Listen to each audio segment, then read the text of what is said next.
کہ ایک خدا جو ساری قدرتوں کا مالک ہے اور وہ اکیلا اور یکتا ہے، بے شک وہ آپ کو یہ آفر دیتا ہے کہ صرف یہ 60 سال کی زندگی مجھے دے دو تو میں ایک منی خدا بنا دوں گا.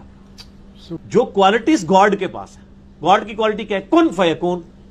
جب کسی چیز کا ارادہ کرتا ہے وہ ہو جاتی ہے. تو جنت میں جنتی کیا ہوگا؟ یہی ہوگا، جب وہ ارادہ کرے گا وہی چیز اس کے سامنے آ جائے گی. بالکل ہو جائے. خدا کی کوالٹی اسے موت کبھی نہیں آنی، بے شک جنتی کو آئے گی.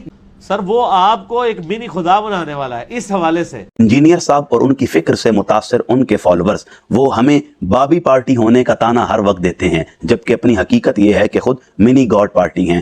اب وہ جو عقیدہ عیسائیوں کا تھا، وہ جو فکر یہودیوں کی تھی، جو انہوں نے اپنے عقائد میں شامل کر کے اپنی عاقبت کو برباد کرنے کے لیے کافی سمجھا تھا، وہی عقیدہ انجینئر صاحب اڈاپٹ کرتے ہوئے اہل ایمان کے عقائد پر نقب زنی کی کوشش کر رہے ہیں. ناظرین، انجینئر محمد علی مرزا صاحب کی مثال اس خاتون کی سی ہے جس کے بارے میں پنجابی کہاوت مشہور ہے، آپ رڑدی ویندی تے لوگاں نو متاں دیندی. یہی کچھ حال انجینئر صاحب کا ہے. ساری دنیا کے اولیاء، اتقیاء، اصفیاء اور عفا صلحاء کو کریم آقا علیہ الصلوۃ والسلام کا گستاخ کہنے کی جسارت کرنے والے انجینئر صاحب کی اپنی حقیقت یہ ہے، خود اللہ رب العزت کی ربوبیت، الوہیت، قدرت اور تصرف کے بارے میں وہ جملے اپنی زبان سے نکالتے ہیں جو اللہ تعالیٰ کی سری توہین اور گستاخی پر مبنی ہیں. لیکن یہ انجینئر صاحب کی روایات کا تسلسل ہے. کبھی وہ کریم آقا علیہ الصلوۃ والسلام کے مبارک صحابہ کی نسبت رفاقت پانے والے تابعین و تبع تابعین کے بارے میں، کبھی صحابہ کرام کے بارے میں، کبھی ازواج مطہرات کے بارے میں، کبھی حضور کے جسم اطہر کا حصہ بننے والی اہل بیت اطہار کے بارے میں، کبھی اللہ کے مبارک نبیوں اور رسولوں کے بارے میں، اور کبھی سب سے بڑھ کر کریم آقا علیہ الصلوۃ والسلام کی مبارک ذات کے حوالے سے وہ جملے لفظ اپنی زبان سے نکالتے ہیں جو سری توہین اور گستاخی پر مبنی ہیں. اس لیے انجینئر صاحب جب ایسے کلمات ادا کرتے ہیں جو سری توہین اور گستاخی پر مبنی ہوں، پھر علماء اسلام انجینئر صاحب ہی کے جملوں کی صورت میں قرآن و سنت سے یہ بات ثابت کر دیں کہ یہ گستاخی پر مبنی کلمات ہیں، اور انجینئر صاحب کے تلامذہ کے سامنے دلائل کو رکھا جائے، شواہد کو رکھا جائے، تو پھر انجینئر صاحب ہٹ دھرم بنتے ہوئے پتلی گلی پکڑ کر کھسک جاتے ہیں. یہی ہوا کہ انجینئر صاحب نے اپنی روایات کا پاس رکھتے ہوئے اللہ کی الوہیت و ربوبیت و قدرت پر حملہ کرتے ہوئے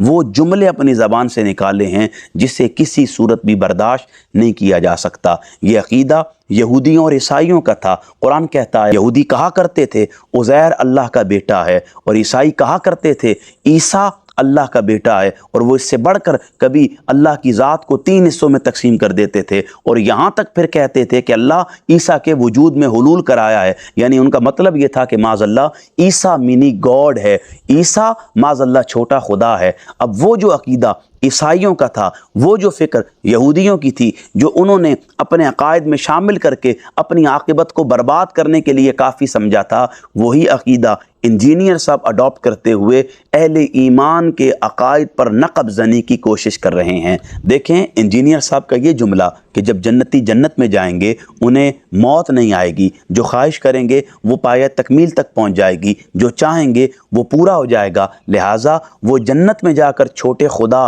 یعنی منی گاڈ بن جائیں گے.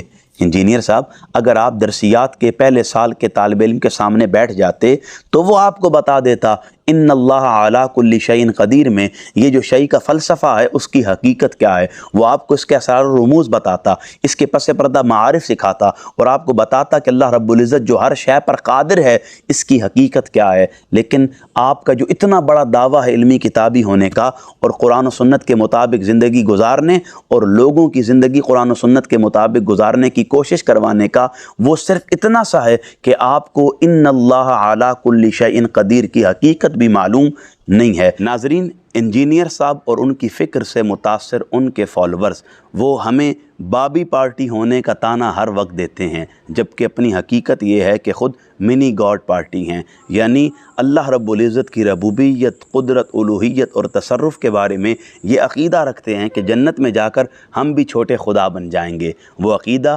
جو یہودیوں اور عیسائیوں کا تھا وہ عقیدہ ان کا بن چکا ہے. اور اگر آپ سمجھتے ہیں کہ میں یہ تانا دے رہا ہوں تو پھر آئیں اور انجینئر صاحب کے اس عقیدے سے اعلانیہ توبہ اور رجوع کریں، چونکہ اگر آپ اس عقیدے کے ساتھ زندہ رہے